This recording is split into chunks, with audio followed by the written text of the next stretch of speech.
Hey everybody, what's going on? This is Living with Perks, and in this video we're going to be reviewing some new computer tech.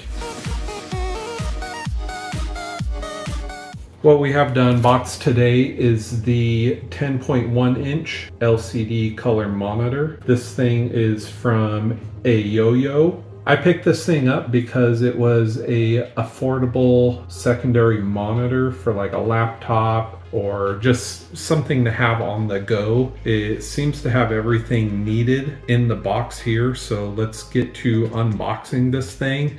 I'm gonna set it up, test it out, and give you my final thoughts. So first off, looking at the package here, it says it works through VGA, USB, it supports MP4, DVD video, MP5, and other forms of digital media. Let's get to unboxing this thing.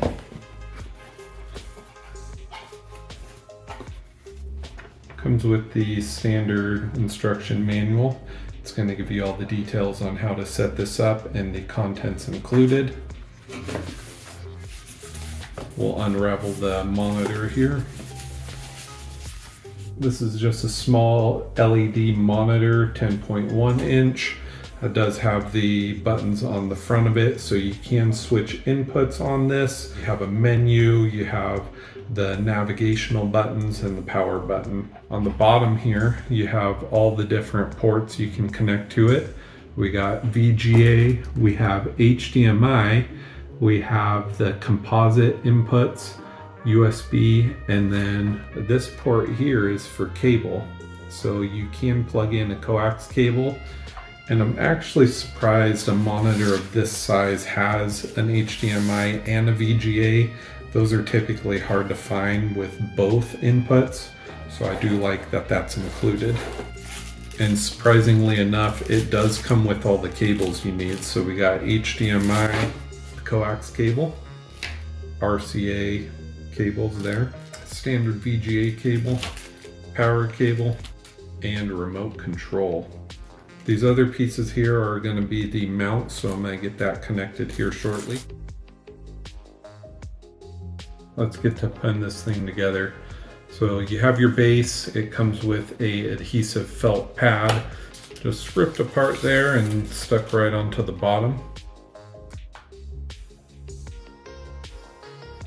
Now this is completely optional, but if you did want to mount this thing in, say, your vehicle as a monitor for a backup camera, you can peel this other side off. This is adhesive on both sides. I'm gonna leave the bottom side on just because I want to be able to set it on like a countertop. To assemble your stand the rest of the way, it does come with this piece here. This is fully adjustable, so you'll want to undo that. And then this will go on the top of the mount. I have this all assembled. Just tighten it with the knob, and then this is going to slide into the back side of the monitor through this slot. Just like so. And you can adjust the monitor up and down.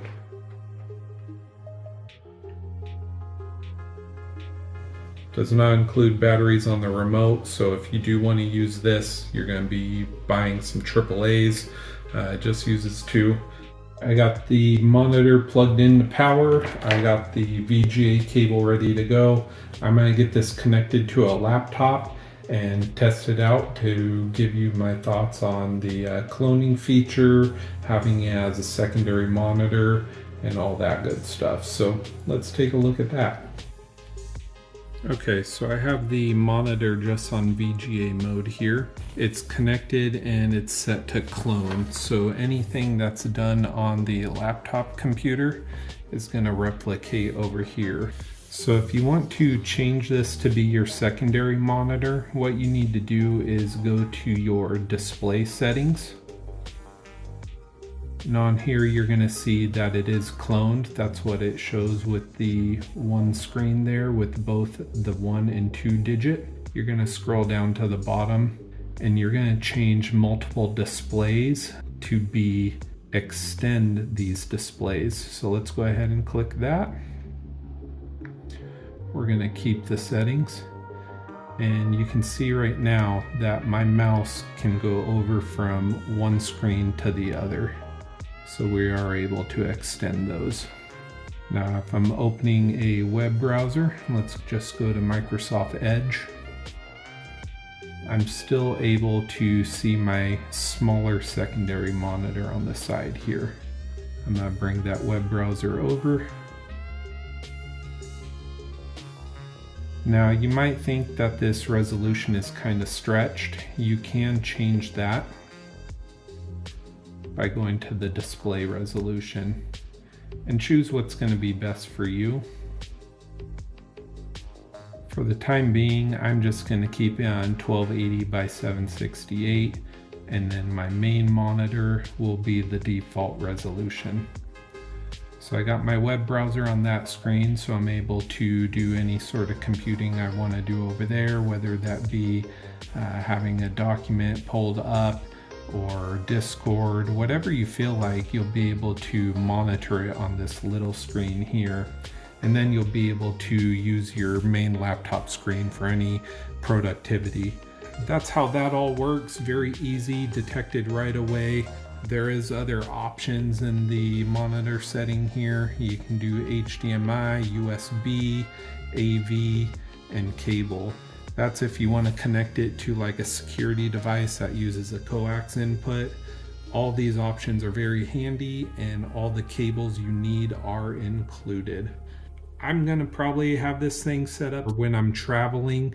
This thing will be very handy to have. Very lightweight, can throw it in your suitcase or your backpack and you are good to go.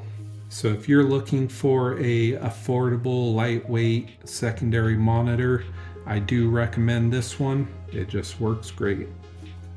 So hopefully you guys like the video. If you do want to pick one of these up for yourself, check out the link in the description below. If you like the video, hit that like button, subscribe to Living with Perks, and we'll catch you next time. Peace.